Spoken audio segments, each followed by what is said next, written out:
Hi, I'm Greg Gutfeld. Kimberly Guilfoyle, Juan Williams, Jesse Waters, and she once played charades with a cricket. Dana Perino, The Five.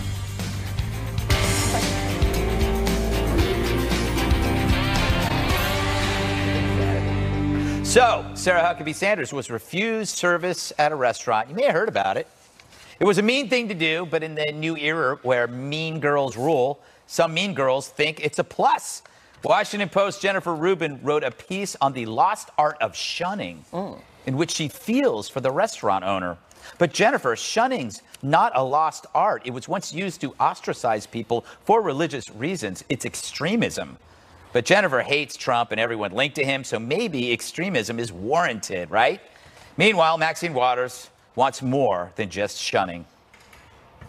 If you see anybody from that cabinet in a restaurant, in a department store, at a gasoline station, you get out and you create a crowd. And you push back on them. And you tell them they're not welcome.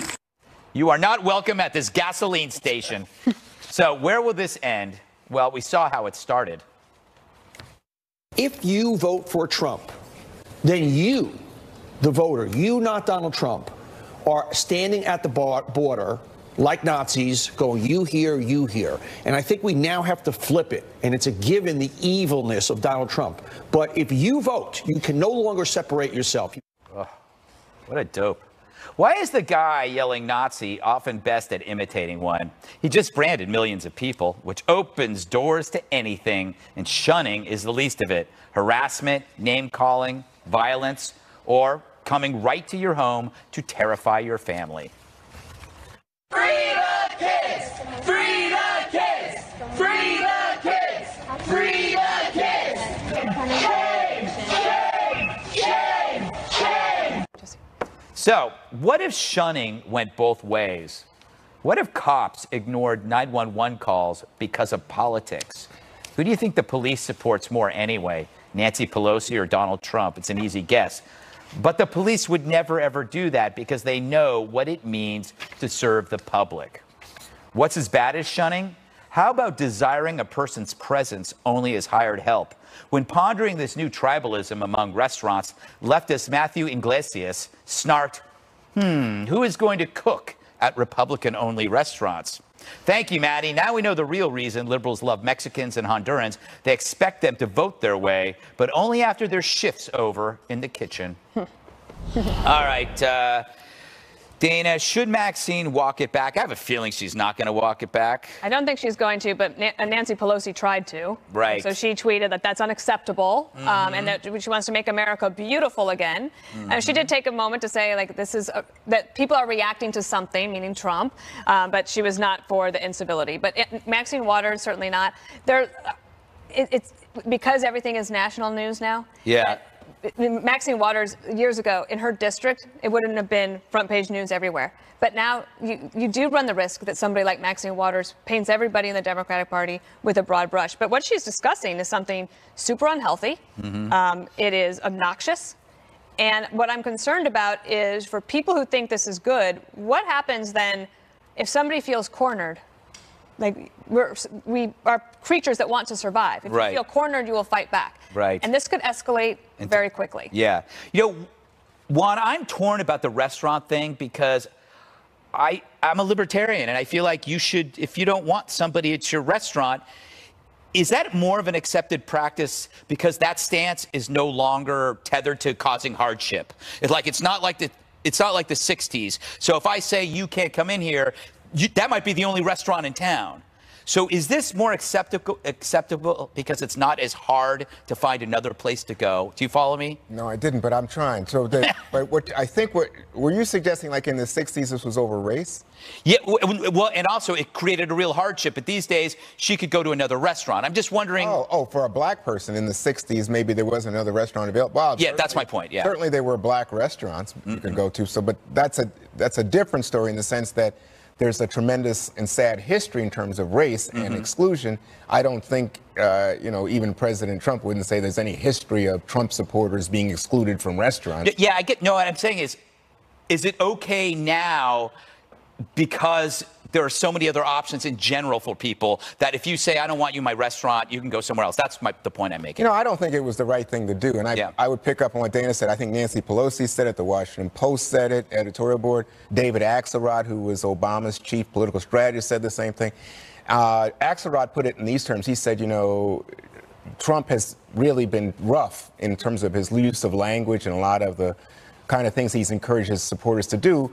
But it's not a reason, it doesn't justify then being a lack of civility or rudeness to people who you have a different point of agreement, a point of disagreement with. That it will just lead us all down the road to hell here, where we reduce ourselves to tribalism, and we're shouting and screaming at each other and breaking apart our common bonds as Americans. I just don't think it's good. Yeah. You know, speaking of tribalism and Trump, Jesse, I do think there's a difference between Trump and this in the sense that his whatever you call that thing he did was directed at other Republicans for the longest time. It wasn't an ideological origin, right? Yes, I don't see the similarity with the restaurant thing. And like you said, you're a libertarian, so maybe it's illegal to, ban someone you don't like from the restaurant. It doesn't make it right. Yeah. But I think this behavior just plays into Donald Trump's hands. Remember the last, couple years under the Obama administration, you had Antifa, you had racial riots, you had open borders, chaos, even before you had Occupy Wall Street. President Trump was elected to clean up that kind of mess. And the American people fundamentally are decent people. They want other people to be respected, and they're not going to tolerate kind of rageaholics disrupting law-abiding Americans from having dinner. And I believe it starts with the left and the media's demonization of Republicans. If you spend a year and a half saying Donald Trump, his cabinet, and the 60 million Americans who voted for him are Nazis, that is going to incite people to treat people like Nazis and yell at them and harass them and put their lives at danger.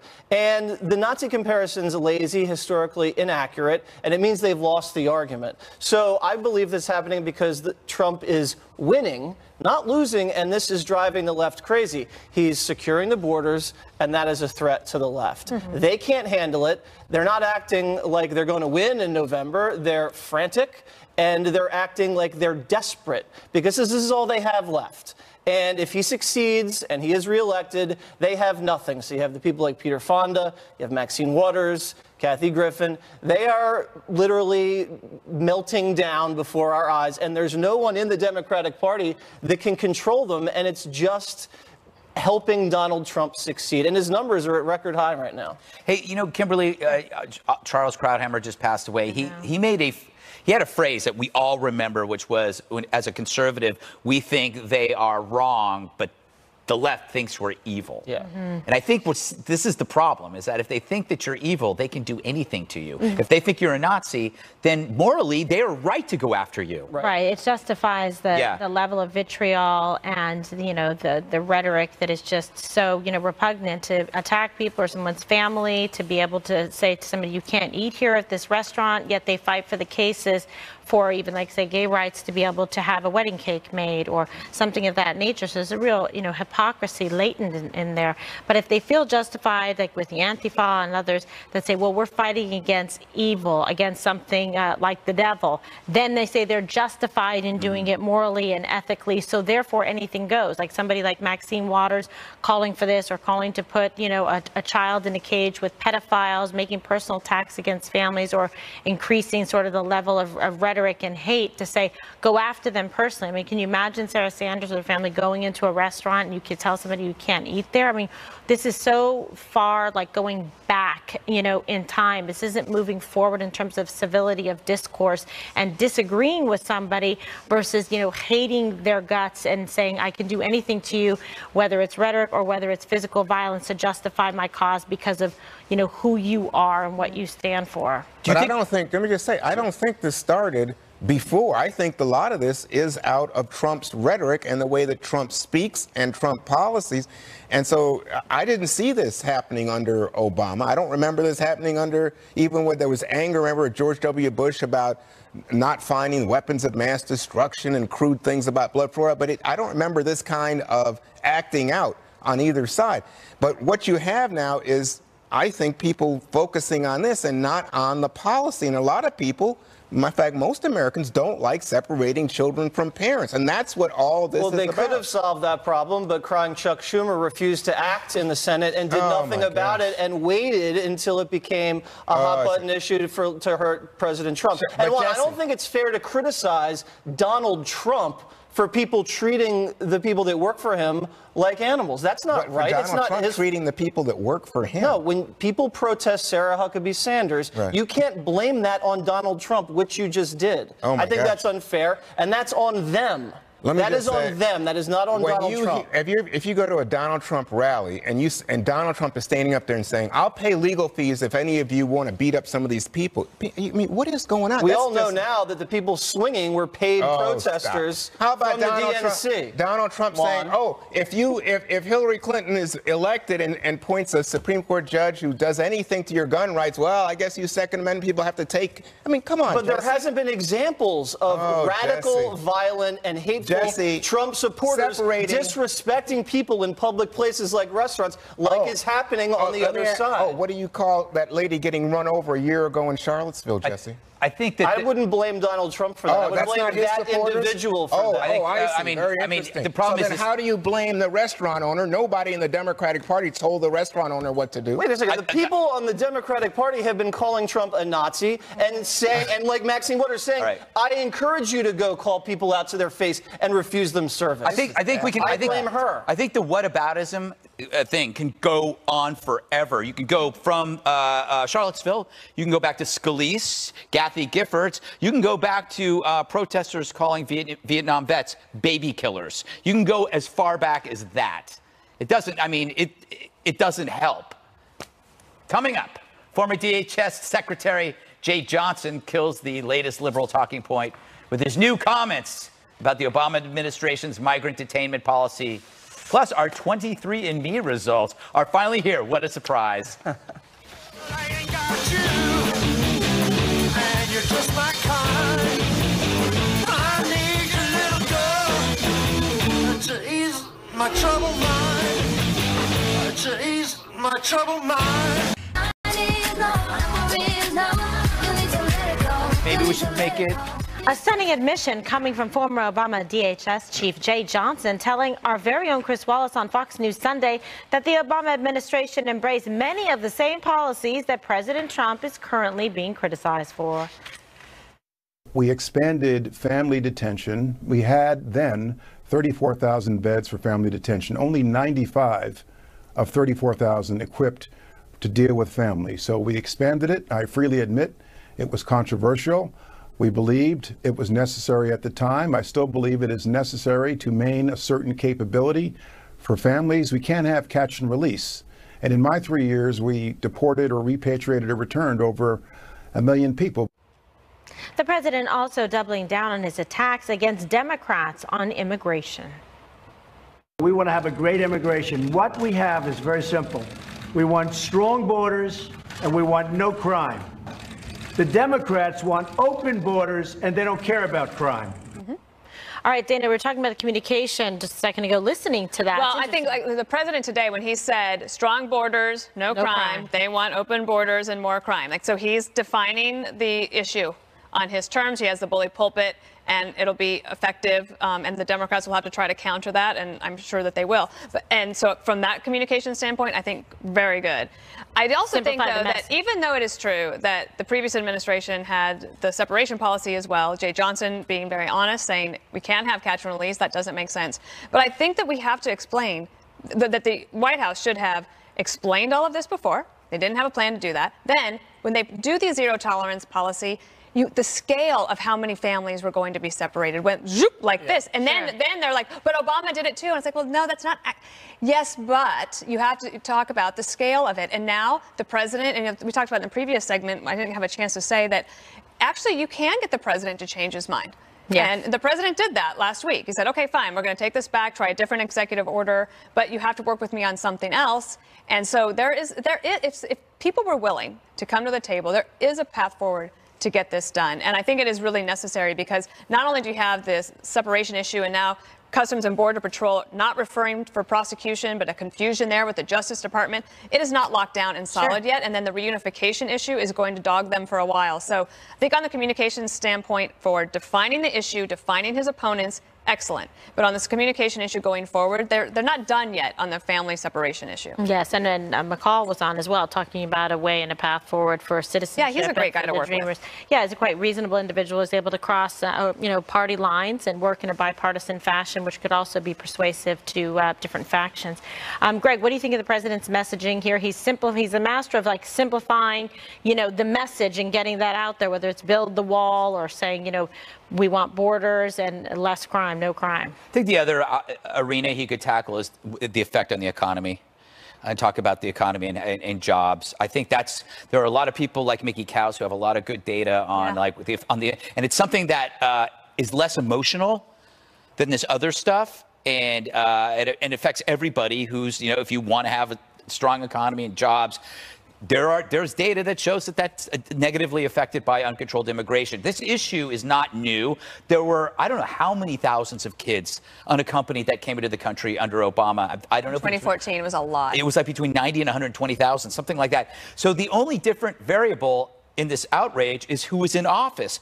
So I said this on Friday or Thursday. You have to thank Donald Trump for making this issue front and center, because no liberal, no leftist, no media hack would have cared. If it was Hillary, they never would have talked about this, because then that would have hurt Hillary. There's this, when the Dems are in power, the media ignores issues of compassion because they think they got it. But if a Republican is, they hold their feet to the fire, which is why, good news, it's being addressed because Trump's addressing it. All right, Jesse. So, the president obviously frustrated at being, demonized and back and forth on both sides. But everybody wants to come to an amenable solution as it relates to immigration. And it's not something that's unique to this administration. So many others have tried to do so as well. It's tough. I mean, immigration is probably the most divisive thing we have in the country right now. But the president's winning on the issue. His numbers have actually climbed since this controversy started coming up. And now 75% of Americans support incarceration and deportation. That is the president's plan. Only 20% support the Democrats' plan of catch and release. That's a CBS poll. And a majority of Americans, for the first time, believe that a wall should be built all along the southern border. So the movement of the country is going in the president's direction because the country believes in the law and the country believes in borders. We're a compassionate nation, but we're also fair. And it's a national security situation and an economic security situation. People understand that, and that's why he was elected. All right. So, Juan, the president trying to make inroads here and address all of the concerns, and obviously putting the concerns of national security, safety, public safety, border security, and upholding the law, which is his job as commander-in-chief, to make sure that we are secure as a country while still being compassionate. I think he's stirring up an issue for the midterms. I don't think that any of those issues are on the table. It's not a national security issue at the moment. We have a border. We have a 70-year low in terms of people crossing that border illegally. We've had a recent upsurge, I think, in the last 2 or 3 months, even as he was pursuing this family separation policy. So we know that's not what it's about. It's not about illegal drugs, which come through legal ports. I think this is an issue which fires up his base, in which he has decided. He says the Democrats like this issue. He says, you know what? He likes this issue for the midterms. I would just point out to you, to me, the craziest thing that happened over the weekend was the president saying, no more, why do we need courts? Why do we need judges for these immigrants? Just throw them out. As if people who are fleeing violence in Guatemala or El Salvador or the gangs that he always talks about have no legitimate reason to say, hey, this is America. Well, we believe in asylum. Go to the port of entry, Juan. But I'm just telling you, and by the way, on the thing that Jay Johnson was talking about, we have had under the Obama administration an effort not to simply catch and release. So they expanded the number of beds available to families for people who came with families. That's wholly different than what the President Trump is doing. He established a new policy to separate families from children. He's saying follow the laws, go to the point of entry. We have laws on the books about how to become a citizen in the United States that should be observed equally and uniformly. Next up, more evidence Democrats need to work harder to win back seats in November.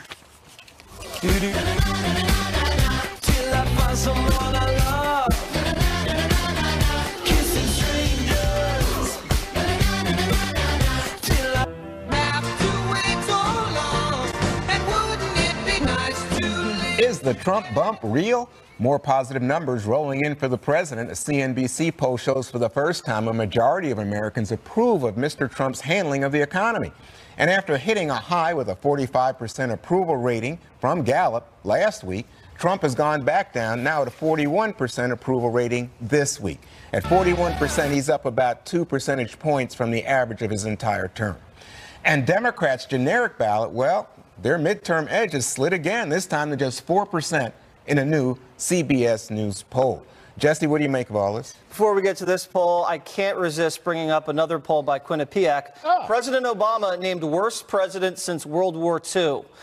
I cannot let that slide. Let that sink in. Americans believe President Obama, worst president since World War II. The best presidents were Reagan, Bill Clinton, and JFK. Again, President Obama, worst since World War II. Dana started coughing over there. Okay, well, it's just the poll, just one poll. He can't let it slide by. Missing. Yes, where's Bush? I'm not so sure. We'll see. But anyway, I think this is all economically driven. Right. And 51% now say the economy is good or excellent. That is a record in a CNBC poll. And at this point in the Trump presidency, it finally feels like the country and the people are getting comfortable and used to having him be president. In the beginning, it was chaotic with the tweets and a lot of the chaos and the personnel. But the American people have now settled in and understand what this president's all about. There's going to be chaos. There's going to be ridiculous tweeting and commentary. But the economy is, the engine of the economy is ripping right now. People see it in their paychecks. It's clear. And that's what matters to most Americans, safety and prosperity. So, Dana, just to speak about the economy, because I think that Jesse's right, the numbers go up. Like after the North Korea summit, we saw his numbers go up. This week after the problems at the border with the kids, the numbers gone down a little bit. But remember, I think it was, the idea was that in the midterms, the tax message was going to carry Republicans. The recent polls show only 34% of Americans say they've seen an increase in income due to the tax cuts. Well, that's why I do think that's why that the president is focusing on immigration as the issue, because tax cuts, it's good, the economy is good, but people are not jazzed up about it. They don't get energized about it. Remember, the president actually won election with a slightly lower approval rating, even with the lower one that you mentioned. So I think that's okay. But I think the Republicans have a good case, especially to be made in the Senate, with quality candidates. Very good candidates. But the Democrats on the House side, in very key races, they have found really good people to run as well. Moderate Democrats that are targeted specifically for that district, and they're running very local races and avoiding the noise. Greg? 54% of Americans think the economy is good and excellent, good or excellent. Another survey had 67%. Very or somewhat good economy. The only conclusion, obviously, as they are Nazis, I think. You know, I find the media, the reason why this, the media is having a hard time with this is because they only weigh one variable. They are single variable thinkers, and that variable is always a divisive issue like race or immigration. They don't look at the economy, North Korea, terror, jobs, the Supreme Court. So all of this era of peaceful prosperity just hits them in the face because they're only looking at one variable. That's the thing that makes them really mad. We're learning from Americans that you don't have to like the doctor to get his competency. Yeah. Bedside manner often is the result of the daily practice of giving bad news because you're a terrible doctor. Obama had amazing bedside manner. Trump doesn't need it. So Kimberly, let's pick up on the economy because everybody's talking about this. So we've seen the stock market have a little trouble the last couple of days, apparently tied to the possibility of a trade war and numbers, the tariffs going up. What do you make of that? Yeah, I think it's going to settle in because for the most part, we've seen a very robust economy. The job numbers are very supportive. More jobs available than there are people to fill them, and record low unemployment. I think you're going to see some fluctuation in the market. We've also seen tremendous, highs. So in terms of just stabilizing it, I think over time, you will see that. And what's interesting is just to see sort of some of the stability now coming in terms of the job approval ratings. And so as a president, he should feel happy that he's got these great numbers in with the Trump more positive poll numbers given the results. So like we've talked about on the show, and Greg, if you said, may not like sort of like the vessel, the delivery system, but he's offering a cure in terms of, the economy and all of the positive growth numbers that we've seen and what he's done with national security and ISIS and whatnot. So we'll have to see where it goes from here, but this is going into an important political time, which is the midterm elections. And that's why I think overall, when you're faced with these kind of good numbers and poll numbers, it's going to be very difficult for the Democrats, to make a strong case for change coming into the midterm elections when things are most auspicious. Well, it'll be a referendum on one Donald Trump. Don't go anywhere. Our 23andMe DNA results, stunning and finally here. But first, the fun of the fastest 7 up next with Jesse.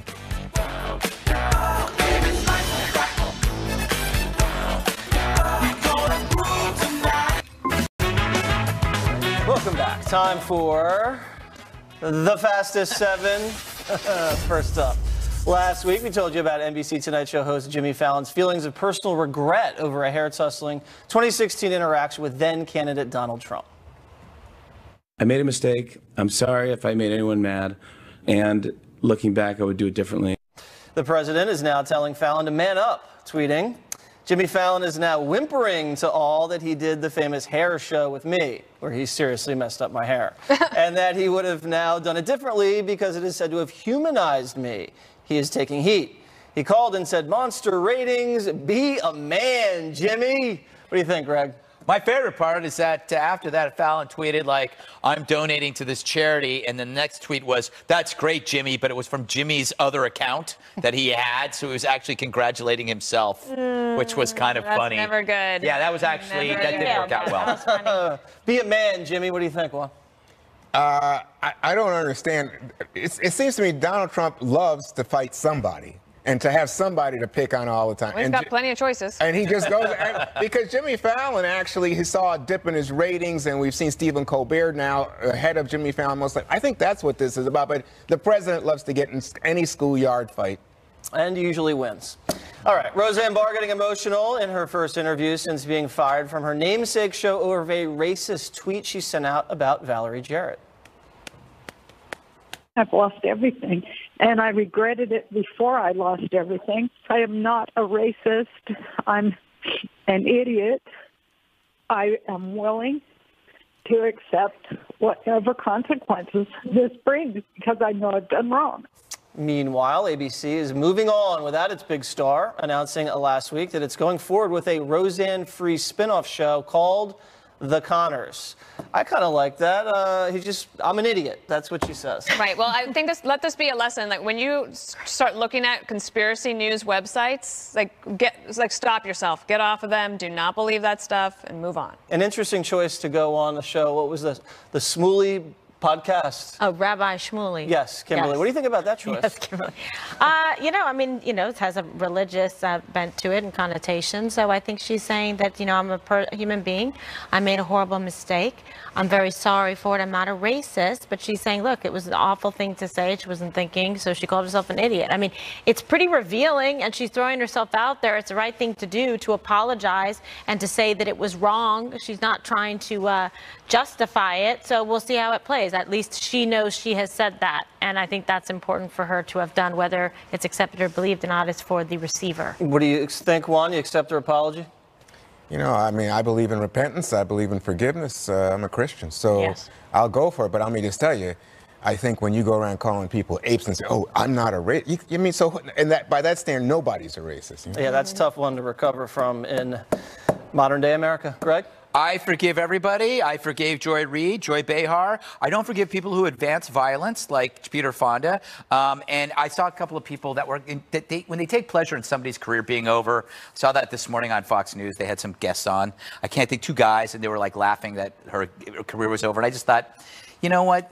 She's paid the price. There, but for the grace of God, go you. Yeah. Yep, it happened to you. That's true. The internet has dubbed the San Francisco woman Permit Patty after a video posted to Instagram allegedly shows her calling the cops on a young African-American girl selling water to help earn money to go to Disneyland. This woman don't want to let a little girl sell some water.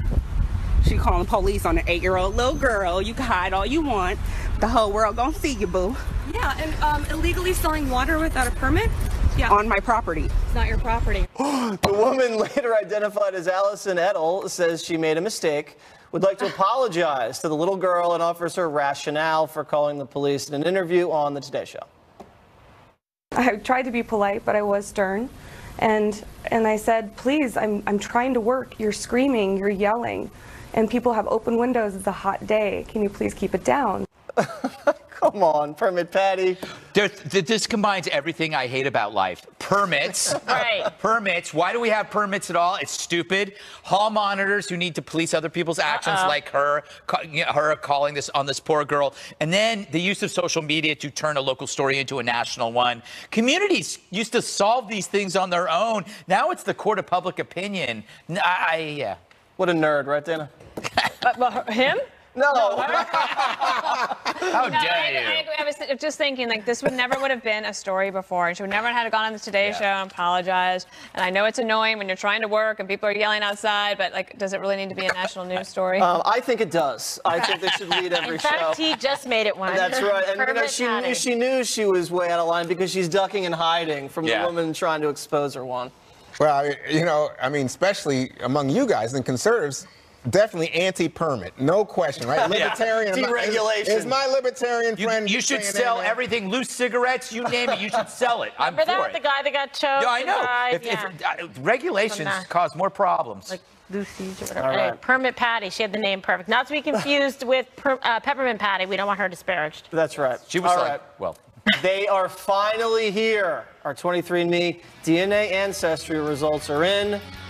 I cannot believe it's already causing chaos on the set. Stay tuned.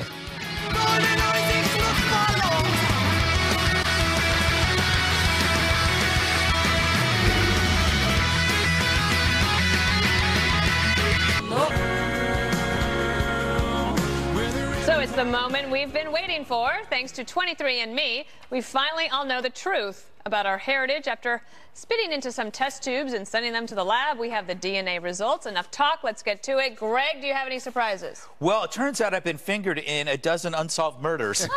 So I have to go. No, this is Lock him up. It turns out I'm white. No, 2%. This is great. I'm a 2% Native American. Ooh. Eat your heart out, Liz Warren. My new name will be Rides with Unicorns. But no, the one thing that I am 30% Ashkenazi Jewish, which Gutfeld kind of would have given that away. But that's pretty cool. Do you know that they're like 30%? 30% of all Nobel Prize winners. Yes. And 40% of all Oscar-winning directors. Wow. So that explains 3%. a lot. So maybe we're related. What did you get? Children. You go for it, Kimberly. What do you have? Okay, so and I've done this before, but this is interesting. Good news is comes back to him. So bottom line is, my father was born in Ireland, right? So that's no surprise that his whole side is Irish and like Scottish, like that. My mother born in Aguadilla in Puerto Rico. So the Puerto Rican side is where it gets interesting. That's Iberian Peninsula, which is Spanish, and it is 9.7% black from like West Africa, East African, North Africa, and then Native American adds up to about 6.1%, and a little bit of British on that side as well. So nice little diversity. 80% European? European, but that includes Spanish, my Puerto Rican side. So I was 100% European, Hundo P. European. But so my great-grandparents lived in Italy. They came from Italy to Homestead, but I'm only 2.2% Italian. Oh, I'm mostly British and Irish, so Peter. I guess we have more in common than we thought. And a little French and German. My mom knew that. The Balkan thing, 0.3%. Wow. I did not know about that, but the Albanians, I love them. All right. Juan, go ahead. I love the. Oh, so I did Ancestry.com before this, but it came back pretty much the same. Right. So Ancestry had me mostly from the Benin, Togo, slave trade and all that. This one says 48.8% sub-Saharan African, mostly West African, but then 25% European. British, Iberian. Greg and I do have some things in common. Yeah, I'm 9% Iberian. 0.2% Ashkenazi Jewish, Oh, we're all related there. So whereas Ancestry.com had me like 27, 28% South Asian, this one has me 20% South Asian, more European than South Asian. It's interesting. It is that way. All right, Jesse's the only one who has not looked until this very moment. So, Jesse, This is the big reveal. There you This is go. an authentic reaction. You gotta turn it to the next Whoa, wait a second. I'm going to read it off the screen. 99.9% European. Oh, I was Hundo P. Mostly British. God, you're French. And I am a little French. It says you're a lot French. No, 5.9%. You're more French than I am. God. You're I'm more 20% French than I am. Scandinavian. No, I'm 30%. Oh, I'm 0.1% sub-Saharan African. Sweet. Wait a minute.